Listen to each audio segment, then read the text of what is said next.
Radio Cristiano Verá 106.3 te invita a sintonizar el siguiente programa.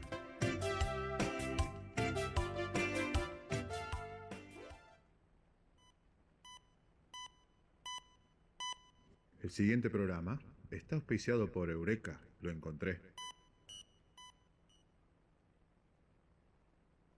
Buenos días, esto es Eureka, lo encontré.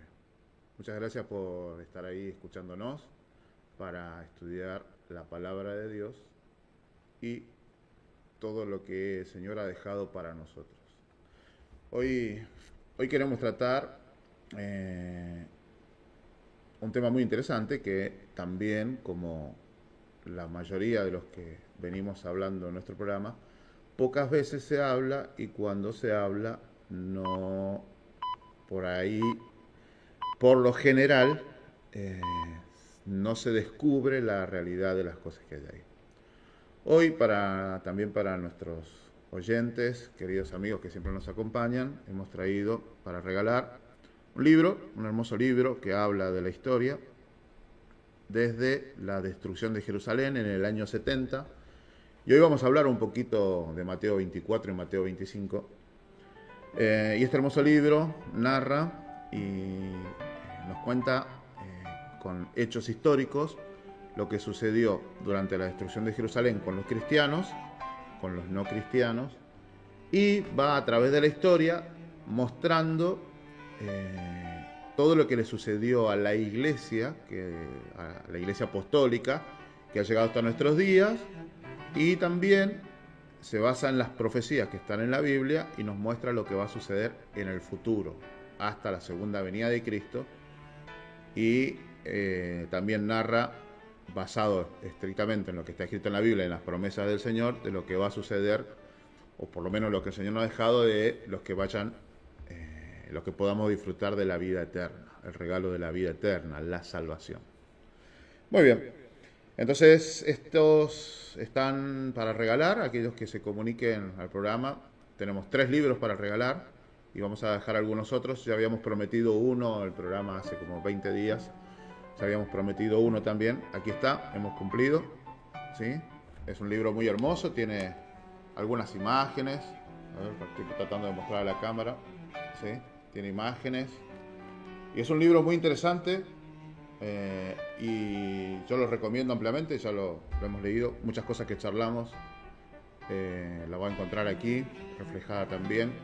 Y bueno, aquí está, se llama, es un libro muy hermoso porque dice seguridad y paz en el gran conflicto, y ese gran conflicto es la guerra que hay entre Satanás y Cristo por la humanidad, ¿sí? Pero tenemos la tranquilidad de que el Señor nos ha dejado promesas, ¿sí? Para que nosotros nos aferremos a ella y podamos ver que Dios siempre es el que vence y el pecado va a ser erradicado de la historia de la humanidad. Muy bien.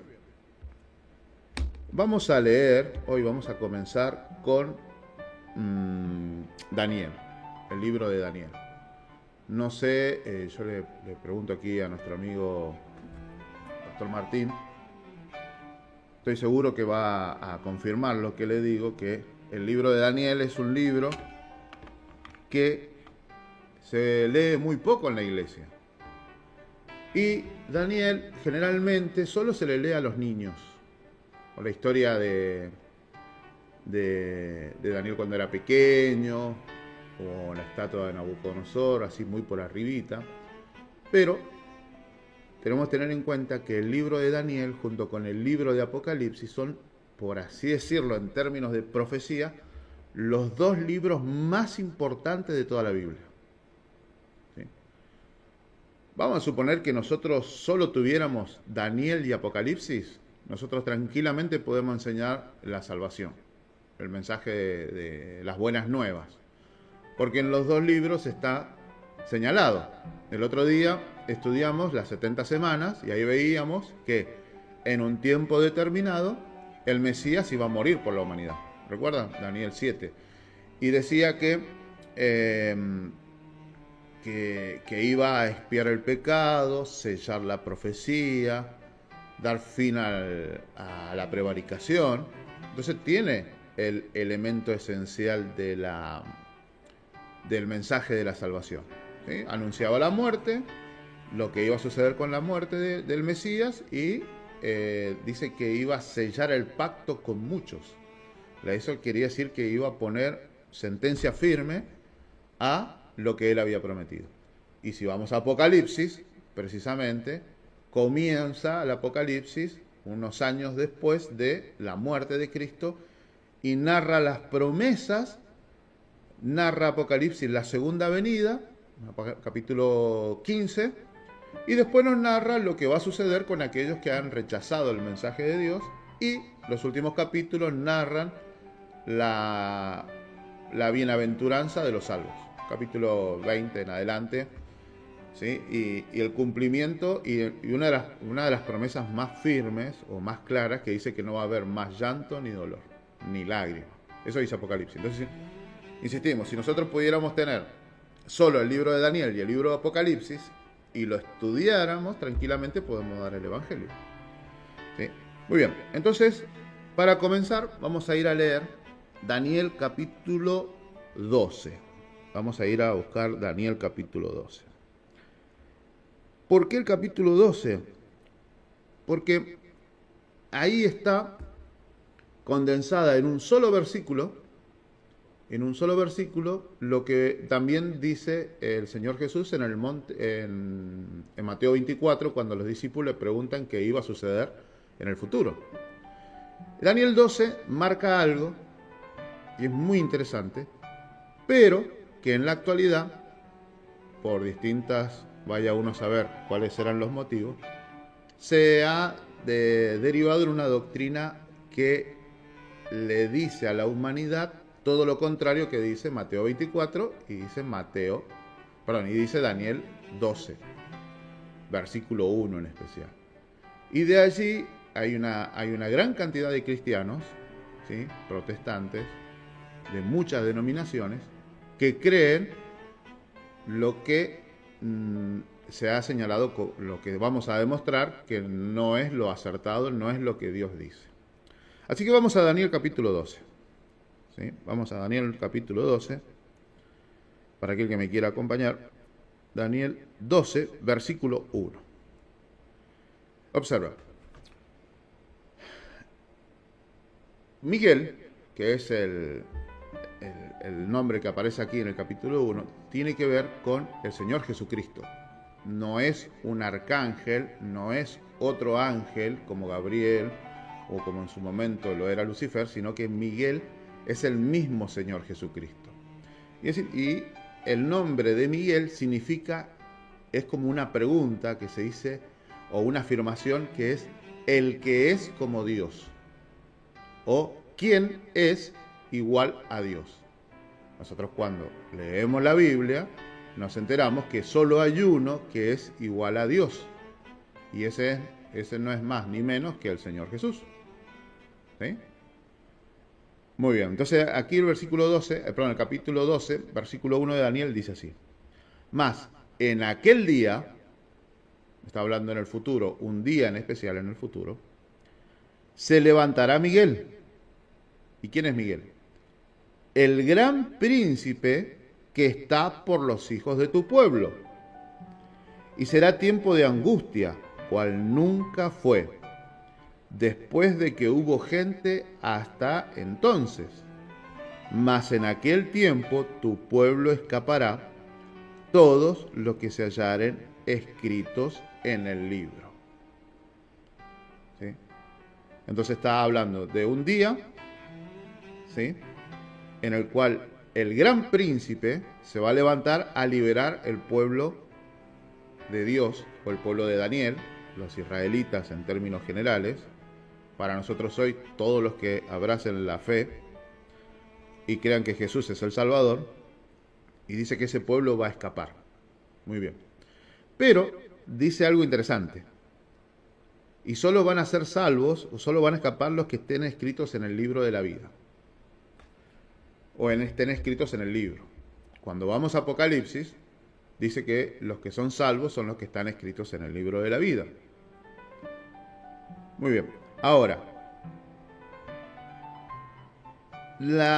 el tiempo de angustia, cual nunca fue, y que ha habido desde que hubo gente hasta ahora, como dice el versículo 12 de Daniel, quiere decir es lo que conocido como aparece en Apocalipsis, capítulo 15, perdón, capítulo 14, la gran tribulación.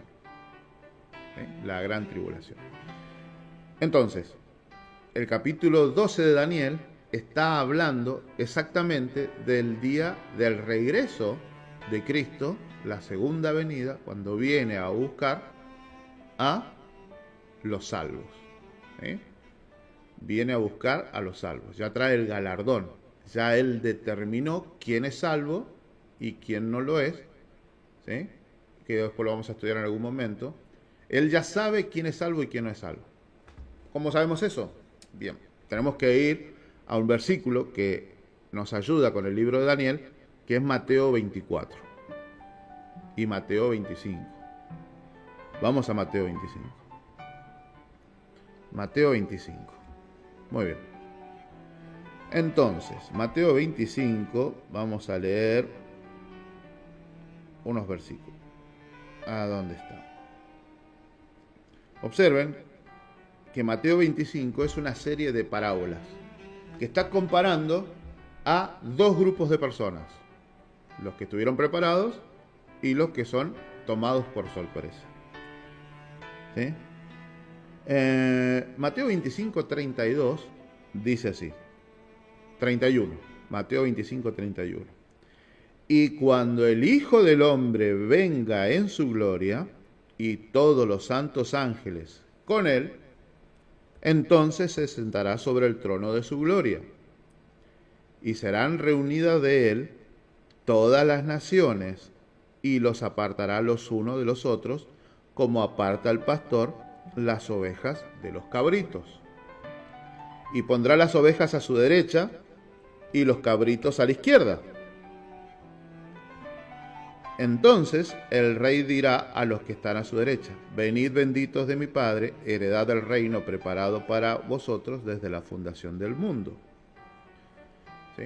Entonces, observen que cuando Jesús regresa, ¿sí?, están todos en la tierra. Él desciende y están todos en la tierra y él ya sabe a quién tiene que poner de un lado y a quién tiene que poner del otro. Ahora es muy interesante la comparación de ovejas y cabritos.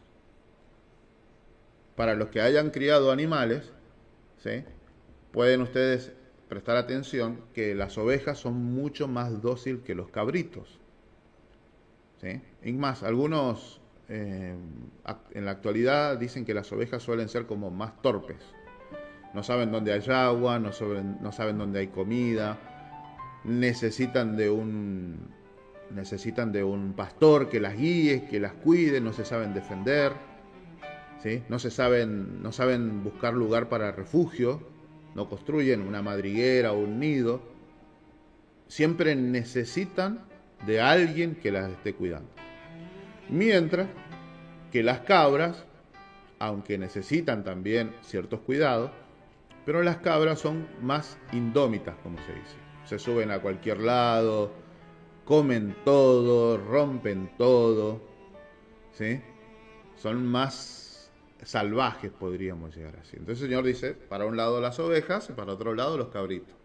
Para un lado los buenos y para otro lado los malvados, podríamos llegar a decir. Ahora, las ovejas y los cabritos están juntos. Lo único que hace es separarlo. ¿Y quién es el único que puede separarlas? El Señor. ¿Por qué? Porque conoce el corazón de cada uno. Muy bien. Y evidentemente ya sabe quién va a ser salvo y quién no. Pero también, ¿sí?, tenemos que ir a Apocalipsis, para que observemos también qué nos dice Apocalipsis. Apocalipsis 14. ¿Sí? En el versículo primero de Apocalipsis 14 dice que estaban los 144.000. Dice así, versículo 1.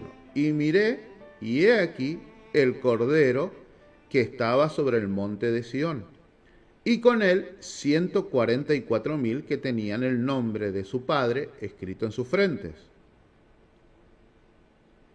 ¿Sí? Y cantaban, voy a saltar unos versículos, ¿sí?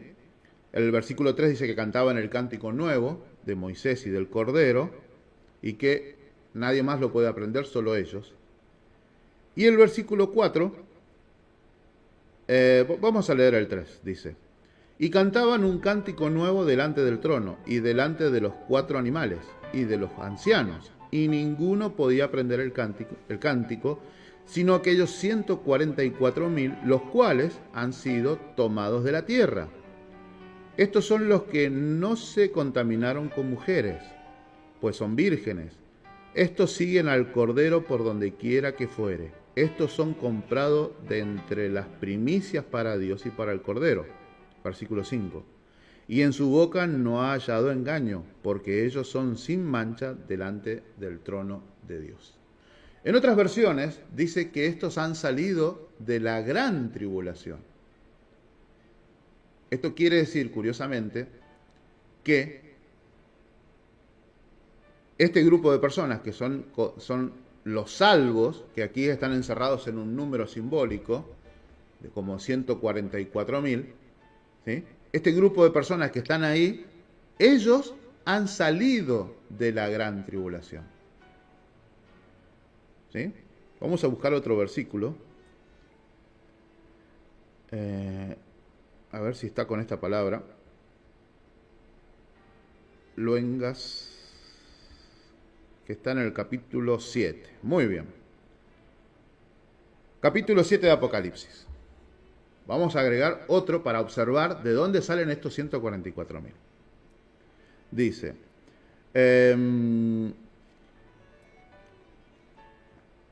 versículo 9, Apocalipsis 7, versículo 9.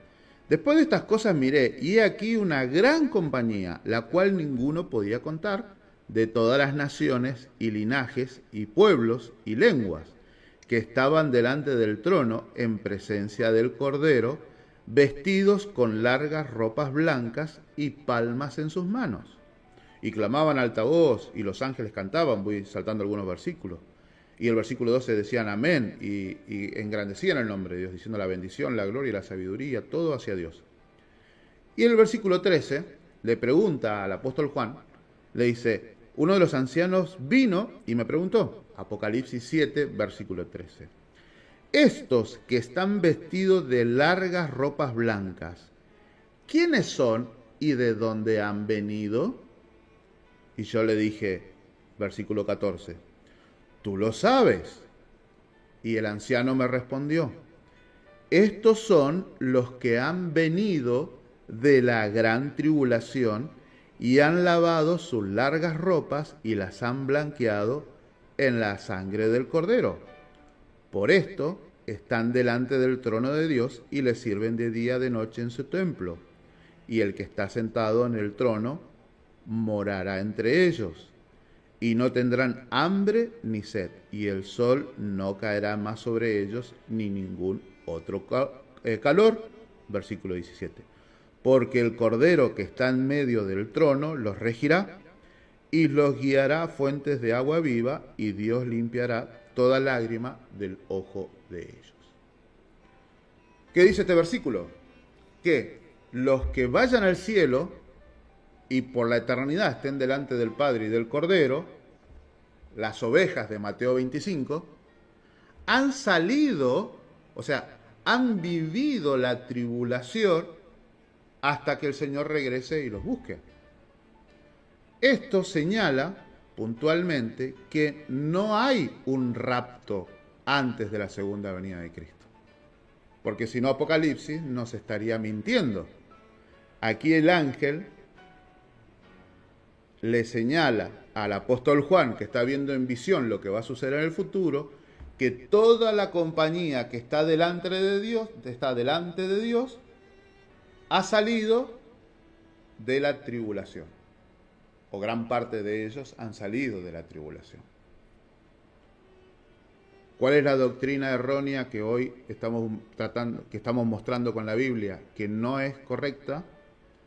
que antes de que el Señor regrese, la iglesia va a ser llevada al cielo y no va a vivir la experiencia que relata Mateo 24, que lo vamos a leer ahora, y que aparece en Daniel 12, que dice que va a haber un tiempo de angustia cual nunca hubo.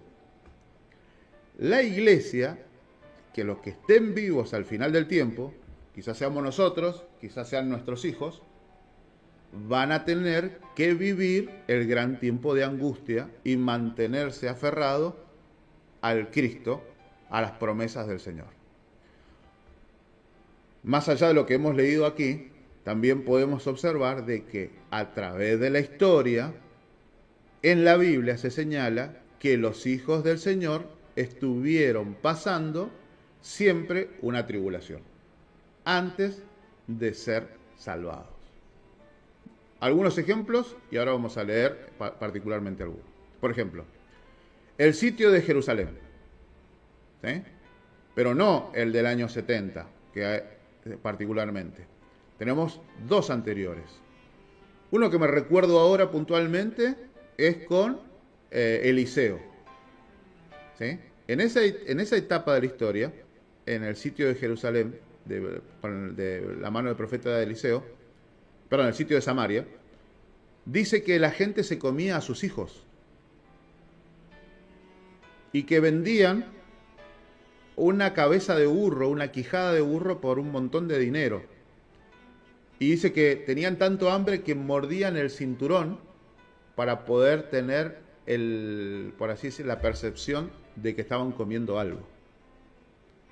En ese momento, con Eliseo, usted lo puede buscar después en la historia de Eliseo, en Isaías y en los libros de Crónica y de Reyes, el Señor los libró al día siguiente, ¿sí?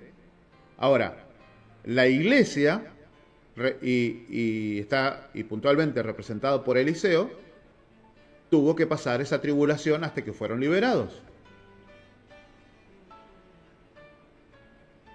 Segundo ejemplo, el sitio de Jerusalén de parte de los sirios en la historia del rey Ezequías, ¿sí? Y aparece también el profeta Isaías en esa historia. Dice que Jerusalén estaba sitiada y el rey Ezequías, cuando oyó las palabras de Rabsaces contra Dios, dice que fue y se presentó delante del templo, se arrodilló y oró y fueron liberados. Pero estuvieron pasando tribulaciones y persecuciones durante varios meses hasta ese momento de la liberación, donde el ángel de Dios destruyó 185.000 sirios.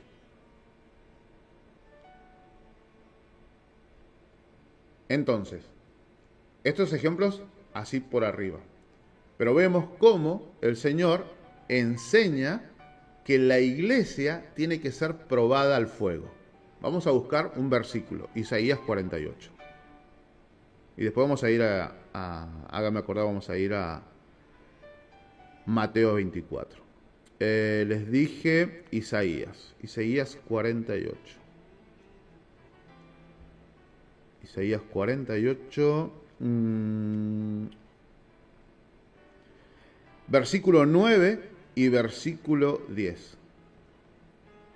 Dice: por causa de mi nombre dilataré mi furor, y para alabanza mía te esperaré con paciencia, para no talarte.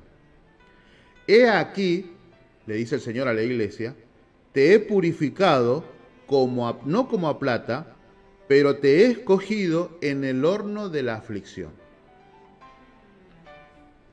Cuando vamos al libro de Jueces, dice que el pueblo cuando vivía un juez, y mientras el juez reinaba, Israel caminaba recto. Cuando moría el juez, Israel comenzaba a apartarse del camino de Dios. ¿Y qué hacía el pueblo? Llegaba un momento y se acordaba de las promesas de Dios. ¿Cuándo qué? Cuando eran constantemente perseguidos y maltratados, saqueados, robados, llevados como esclavos por mano de los filisteos o alguna otra nación. Y entonces, en la aflicción, el pueblo se arrodillaba y volvía a Dios. Y entonces el Señor dice, les suscitaba un Salvador. Vamos a buscar un ejemplo. ¿Sí? A ver. Israel al Señor, y el Señor despertó un Salvador a los hijos de Israel y los libró, es a saber, a Otoniel, hijo de Cenaz, hermano menor de Caleb. Y el Espíritu del Señor vino sobre él y juzgó a Israel y salió a batalla. Y el Señor entregó en su mano a Cusán Risataim, rey de Siria, y prevaleció su mano contra Cusán Risataim. ¿Cuándo sucedió esto? Cuando el pueblo estaba en aflicción. Lo mismo sucede con la historia de Sansón. El pueblo no puede ser liberado si no es perseguido por los enemigos, sino de que nosotros estaríamos siendo liberados. Vamos a volver al ejemplo original.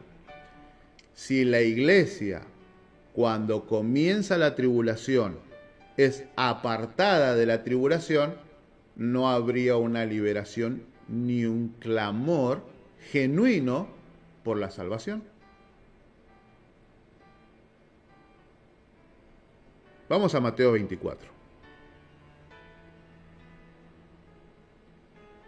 El rapto, pretribulación, como muchos lo enseñan, no es bíblico. No es bíblico. Es una doctrina que tiene poco más de 200 años.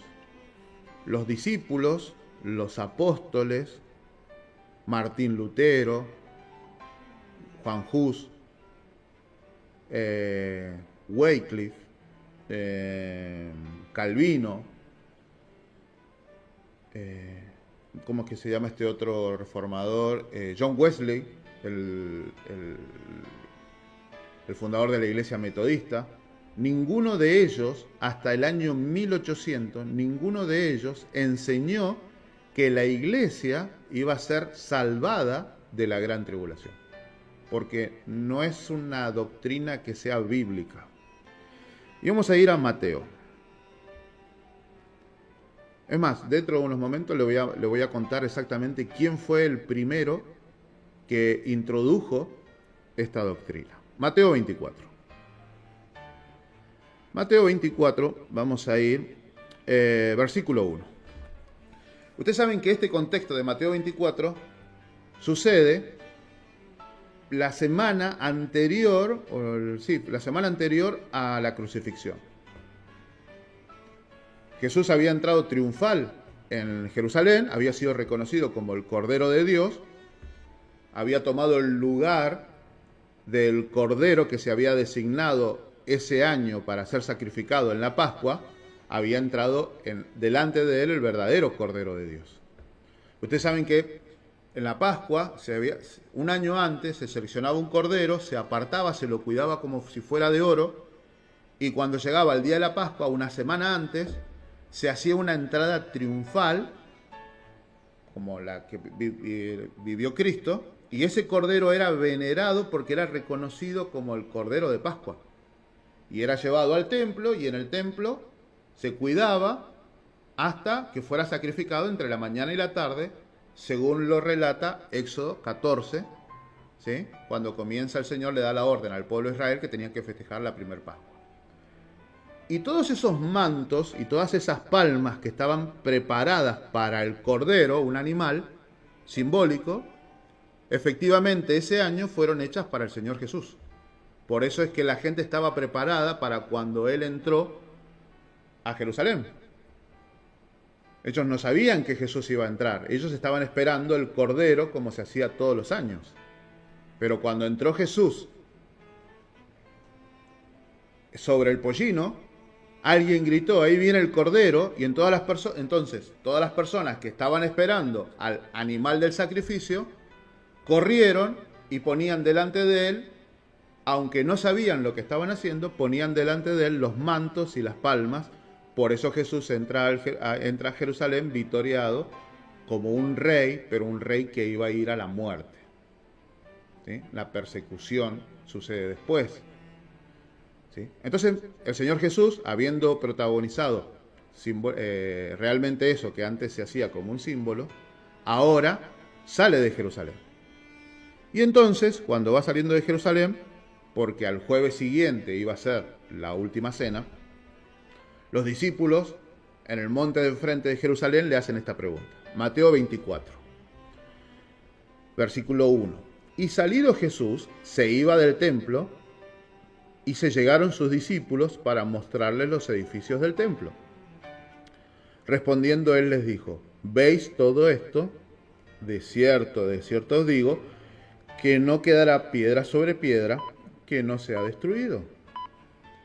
Y sentándose en el monte de las olivas, se llegaron a él los discípulos aparte, diciendo, dinos cuándo serán estas cosas y qué señal habrá de tu venida y del fin del siglo. Los discípulos le hacen dos preguntas en una sola. Le dice, ¿cuáles son las señales de tu venida? ¿Y cuál será la señal del fin del siglo? Entonces el Señor le responde.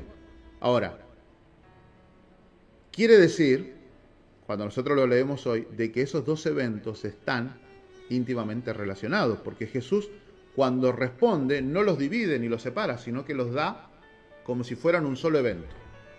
Y dice, respondiendo Jesús les dijo, mirad que nadie os engañe. La primera advertencia. Eso Jesús les estaba enseñando que de la segunda venida y del tiempo del fin, muchos iban a tratar de engañarlos, diciéndoles, entre otras cosas, que todavía no había llegado o que iba a ser de una manera distinta. Entonces el Señor primero le dice, mirad que nadie os engañe. E inmediatamente después le dice lo que va a suceder. Porque vendrán muchos en mi nombre diciendo, yo soy el Cristo, y a muchos engañarán. Nadie los engaña, y después le dicen que muchos van a hacerse pasar por él o por profeta de él, principalmente para engañar. Entonces le dice, estén atentos. Oiréis guerras y rumores de guerras, pero no turbéis, porque es necesario que esto acontezca, pero aún no es el fin. Quiere decir que antes de la segunda venida de Cristo, el mundo va a estar envuelto en muchos problemas. Y eso es parte de la tribulación. Fíjense lo que dice, versículo 7. Porque se levantará nación contra nación y reino contra reino. Y habrá pestilencias, hambres, terremotos por todos los lugares. Y el versículo 8, cortito, dice, y todas estas cosas son principio de dolores. Pero acá, el Señor Jesús no le dice al pueblo, quédense tranquilo porque ustedes no van a vivir nada de esto. Por el contrario, le está diciendo, cuando vean que todas estas cosas sucedan, prepárense, pero todavía no es el tiempo. Eso quiere decir que los discípulos iban a vivir guerras, o lo que estén al final del tiempo, nosotros vamos a vivir guerras, hambrunas, pestilencias, ¿sí? Calamidades por todos lados. La iglesia tiene que mantenerse firme en esos momentos y dar el mensaje, incluso en esos momentos de angustia, a todos aquellos que vengan y que quieran o busquen acercarse al Señor. Seguimos leyendo. Entonces, le está diciendo a los discípulos, entonces, mientras sucedan todas estas cosas, os entregarán para ser afligidos y os matarán, y seréis aborrecidos de todas las naciones por causa de mi nombre. Esencialmente está diciendo que la iglesia va a pasar por la tribulación. No hay aquí una promesa donde dice, no, ustedes quédense tranquilos porque a ustedes no va a llegar nada. No, le está diciendo a los discípulos puntualmente. Primero, no sean engañados. Segundo, van a pasar todas estas cosas. Tercero, ustedes, mis discípulos, los que crean en mi nombre, los que hablen en mi nombre, los que enseñen mi palabra, van a ser perseguidos, matados, entregados a las autoridades. Versículo 11. Versículo 10. Entonces muchos serán escandalizados y se entregarán unos a otros y unos a otros se aborrecerán. Se intensifica la tribulación, se intensifican los problemas en la sociedad. No solo se persigue a los cristianos, que guarden la palabra de Dios claramente, como dice la Biblia, sino que también las personas empiezan a pelear entre ellas. Versículo 11. Y muchos falsos profetas se levantarán y engañarán a muchos. Voy a hacer una pequeña pausa aquí.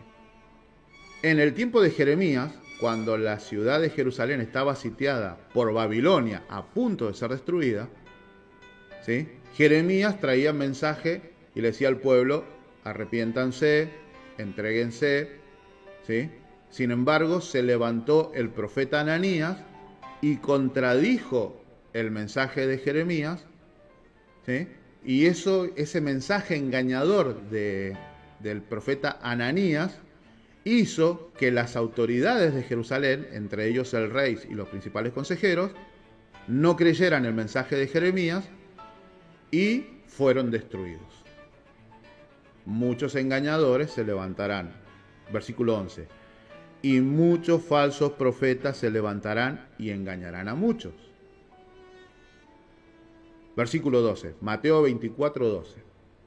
Y por haberse multiplicado la maldad y la caridad de muchos, se enfriará.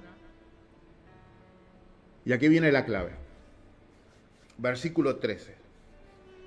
Mas el que persevere hasta el fin, éste será salvo. ¿Qué quiere decir el Señor? Que durante ese periodo de inestabilidad social, de calamidades, guerras, persecuciones, de ese momento donde los cristianos van a ser perseguidos por ser fiel a los mandamientos de Dios, ahora vamos a leer un versículo, ¿sí? El Señor dice: de todos ustedes, los que estén en ese momento viviendo todos esos problemas, aferrados a mis promesas, el que persevere hasta el fin, este será salvo. Ahora, el que persevere hasta el fin, este será salvo. No quiere decir el que salga vivo hasta el final del tiempo, porque algunos van a completar ese, van a ser salvos, pero también está diciendo que el que se mantenga firme hasta la muerte, aunque muera antes de ver a Jesús venir en las nubes, porque muriendo por causa del Evangelio y habiendo sido fieles, sin rechazar o sin renegar de nada lo que está escrito en la Biblia, estos van a ser salvos. En el programa anterior hablamos de la iglesia de Esmirna en Apocalipsis capítulo 2. A ellos le da una promesa: sé fiel hasta la muerte y yo te daré la corona de la vida, le dice la promesa. Pero antes le había dicho a la iglesia de Esmirna: vas a ser perseguida y maltratada y vas a tener tribulaciones por 10 días, que fueron equivalentes a 10 años. O sea, los que vivieron en ese periodo de la historia de la iglesia de Esmirna fueron perseguidos, masacrados, aniquilados, puestos en las cárceles, comidos por fieras. Todos ellos tenían que ser fieles hasta la muerte. Esa iglesia no fue llevada al cielo en un rapto pretribulacional y no se les permitió o se les salvó de ser probados en la aflicción. No. Ellos pasaron por la aflicción. Los discípulos murieron, a excepción de Juan y algún otro que ahora escapa a mi memoria, todos murieron predicando el Evangelio. La Reforma, que comenzó con Martín Lutero oficialmente, los que llevaban adelante la Reforma fueron perseguidos por la Inquisición y muertos por predicar el Evangelio. Ellos no fueron salvados de la aflicción. Y le puedo asegurar que eran mucho más devotos y fieles que nosotros hoy en día. Y ellos no fueron salvados de la aflicción.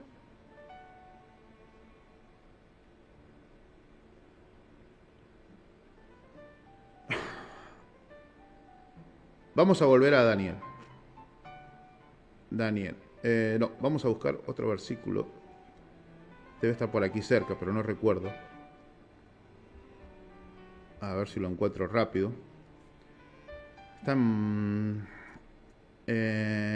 Mateo 5. Bienaventurados los que padecen persecución por causa de la justicia, porque de ellos es el reino de los cielos. Hoy en día, ninguna iglesia, o por lo menos aquí en nuestra zona, ninguna iglesia o denominación está siendo perseguida por el nombre de Cristo. Difícilmente, si mañana el Señor regresare, fuéramos llevados al cielo sin pasar ninguna tribulación porque no somos perseguidos. Tampoco vamos a ser salvados de la persecución por 2 o 3 días de persecución. Si los discípulos fueron perseguidos durante años, Esmirna fue perseguida durante 10 años. La Inquisición duró cerca de 300 años, persiguiendo a las personas que mantenían o defendían lo que estaba escrito en la Biblia. ¿Sí? Hay un versículo, Mateo 10, 18, dice así. Dice, versículo 16, 17, 18. Dice, he aquí yo os envío como ovejas en medio de lobos. Sed pues prudentes como serpientes e inocentes como palomas. Guardaos de los hombres, porque os entregarán en concilios y en sus sinagogas os azotarán. Y aun a príncipes y a reyes seréis llevados por causa de mí, por testimonio de ellos y a los gentiles. ¿Sí? Entonces el Señor dice que por causa del Evangelio vamos a ser perseguidos. ¿Sí? Ahora estaba buscando un versículo, a ver si lo encuentro en 2 minutos. Entonces, bueno, vamos a dejarlo después, lo vamos a repasar en algún otro. Entonces, la iglesia actual, usted, yo, los que estamos aquí ahora, no estamos siendo perseguidos por predicar la palabra de Dios. Yo estoy aquí hoy abriendo la palabra, en la puerta no hay un móvil de la policía ni de nadie perseguirme, voy a volver a mi casa, mañana va a estar todo igual que hoy. Si no soy perseguido, no puedo ser salvado de la persecución. No es necesario. Ahora, el rapto pretribulacional, como algunos lo nombran, y que aparece en los márgenes de algunas Biblias, ¿sí?, no tiene que ver con las promesas que el Señor nos enseña en la Biblia. Él le dijo puntualmente a los discípulos que iban a pasar por esa situación. Lo mismo para nosotros. La iglesia tiene que ser probada en la persecución. ¿Por qué? Porque cuando nosotros estamos en una situación apremiante, se ve realmente de qué estamos hechos.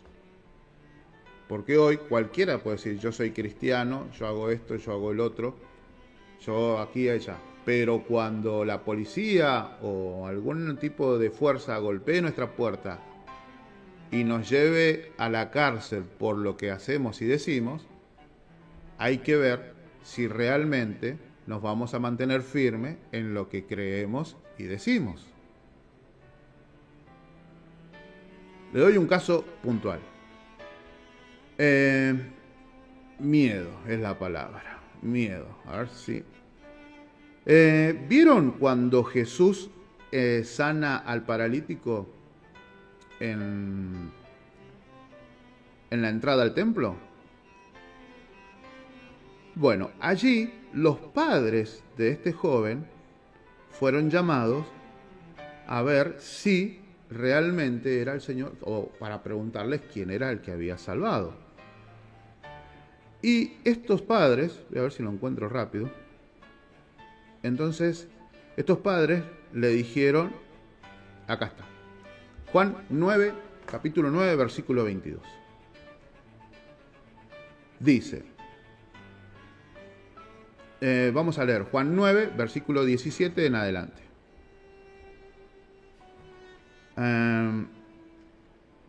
Hasta el 22.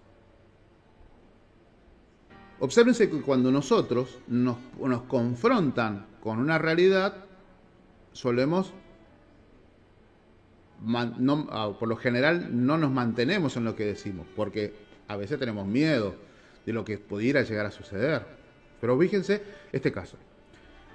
Vuelven a decir al ciego, tú dices del que te abrió los ojos, y él dijo que es profeta. Mas los judíos no creían en él, que había sido ciego, y hubiese recibido la vista, hasta que llamaron a los padres del que había recibido la vista. Y les preguntaron, diciendo, ¿es este vuestro hijo, el que vosotros decís que nació ciego?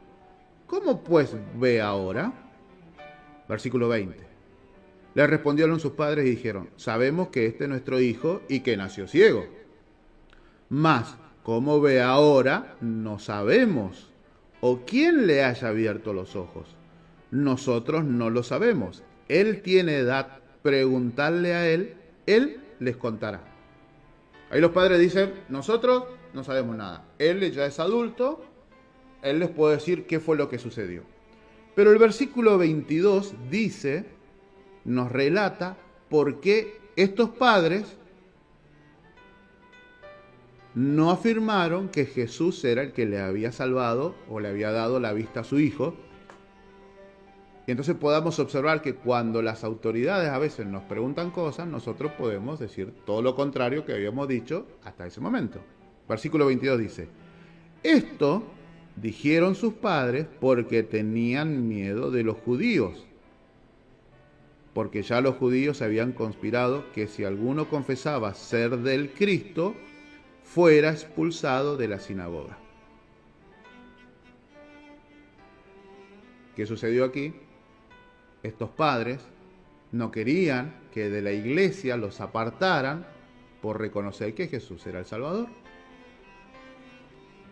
Si este ejemplo lo llevamos a nivel más social, cuando llegue la tribulación y muchos sean perseguidos porque en otro tiempo hablaban de Jesús, pueden llegar a decir, oh, nosotros estábamos equivocados.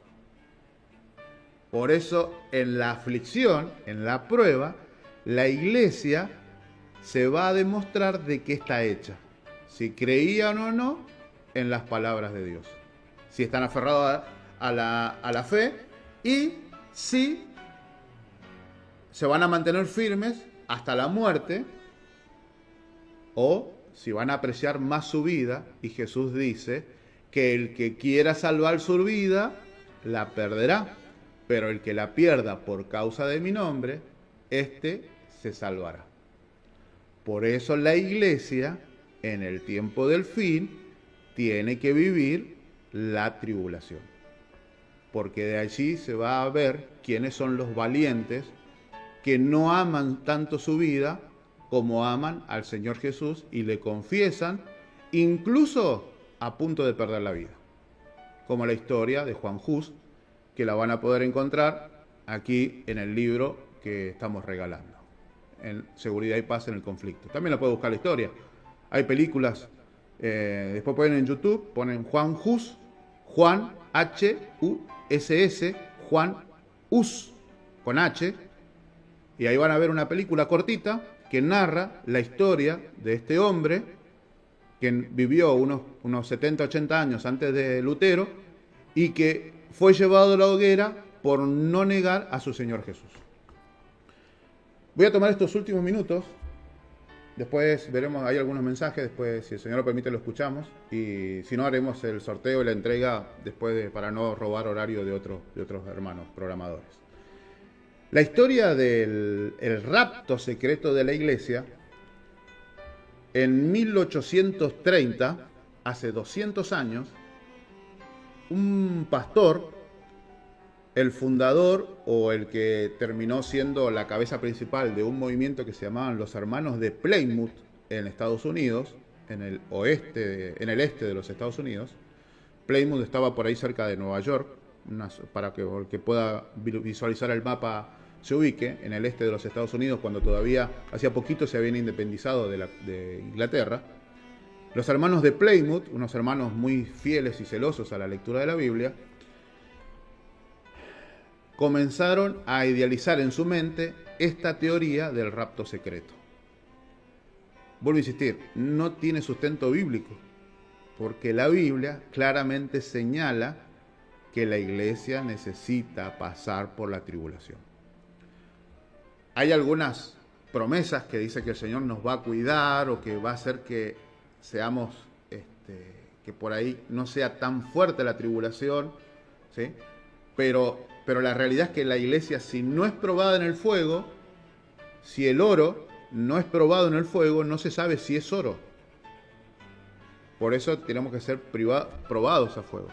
Y bueno, este hombre que se llamaba, ahora se me fue el nombre, lo tenía hasta hace un momento en la mente, en los hermanos de Plymouth, ahí en Estados Unidos, fueron los primeros en enseñar esta doctrina donde decía que la iglesia se va a salvar.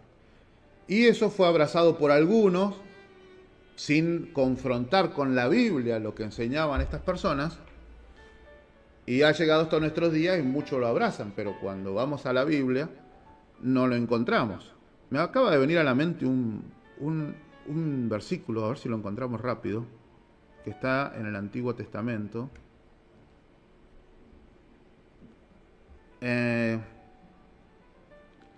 Muy bien. Proverbios 17:3 y Proverbios 27:21.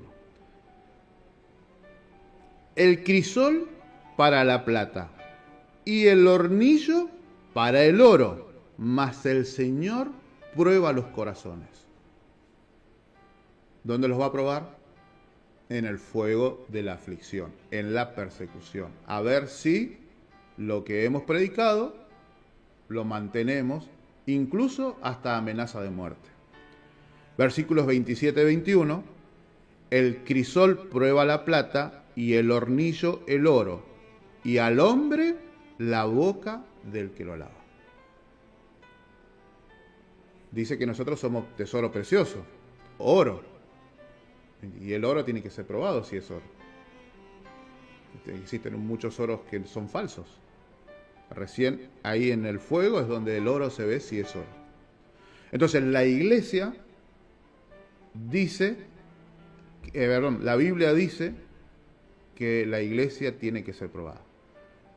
Apocalipsis, para cerrar ya, Apocalipsis capítulo 14, que habíamos hablado recién, que hablaba de los 144.000, ¿recuerdan? Los versículos del 1 al 5. El capítulo anterior, ¿de qué habla? ¿Cómo termina el capítulo anterior? Versículo 14, vamos a leer al 18. ¿Sí? Para que usted vea que en términos cronológicos sucede algo antes del capítulo 14. Fíjese que decía, y miré y he aquí. O sea, Juan mantiene la visión. ¿Sí? Y entonces el versículo Apocalipsis 13, 14 al 18 dice así. Y engaña a los moradores de la tierra por las señales que le ha sido dado hacer en presencia de la bestia, mandando a los moradores de la tierra que hagan una imagen de la bestia y que tiene la herida de muerte y vivió. Y le fue dado que diese espíritu a la imagen de la bestia, para que la imagen de la bestia hable. Y hará que los que no adoren a la imagen de la bestia sean muertos. Es una persecución. Y hacía que todos, pequeños, grandes, ricos, pobres, libres y esclavos, tomen la marca en su mano derecha o en su frente, y que ninguno pueda comprar o vender sino aquel que tiene la marca o el nombre de la bestia o el número de su nombre. La bestia está persiguiendo ¿a quién? a los que guardan el nombre del Señor. ¿Es una persecución? Es una persecución. La iglesia entonces está ahí. Vamos a ver, dice, versículo, Apocalipsis 14, vamos al capítulo siguiente, 12.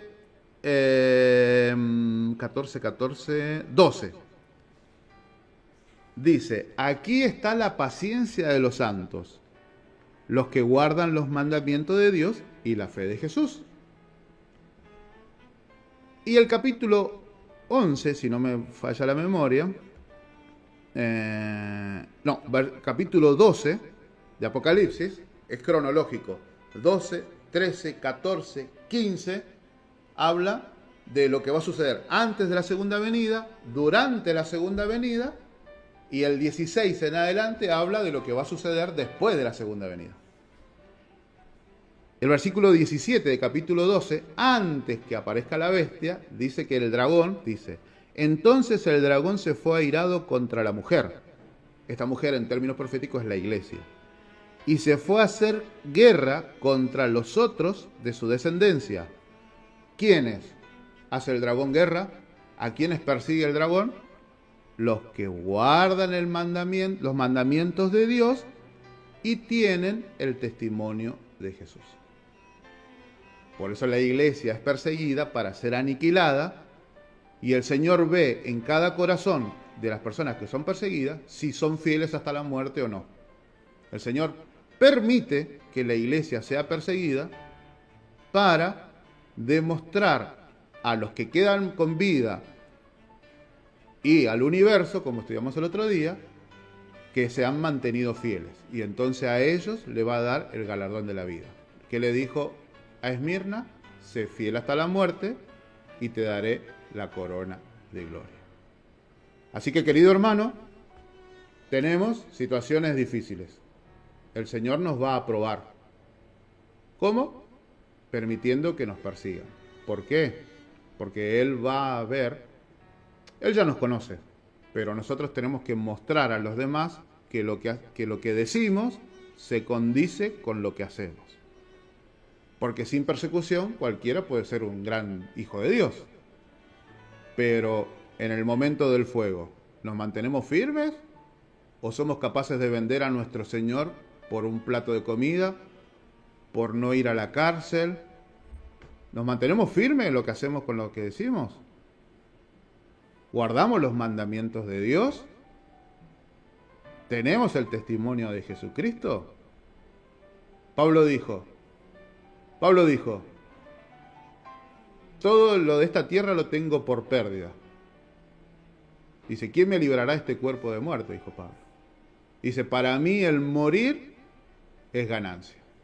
Pero muchos de nosotros, en la aflicción, el morir no va a ser la primera cosa que elijamos. Así que, queridos hermanos, les dejo esta inquietud. Si el Señor lo permite, la próxima vez que esté en vivo vamos a repasar algunos otros versículos. Creo que la Biblia ha sido bastante clara, diciendo de que la iglesia no va a ser salvada de la persecución, porque allí es donde se prueba el carácter de la iglesia. Así que esto fue Eureka, lo encontré. Después vamos a escuchar con el hermano Martín los audios y vamos a dejar apartados los libros de aquellos que hayan mandado su mensaje. Si no, la próxima vez que nos volvamos, si quedó alguno, o yo tengo algunos más, vamos a volver a regalar, vamos a traer algunos más. Así que bueno, bendiciones. Esto fue Eureka.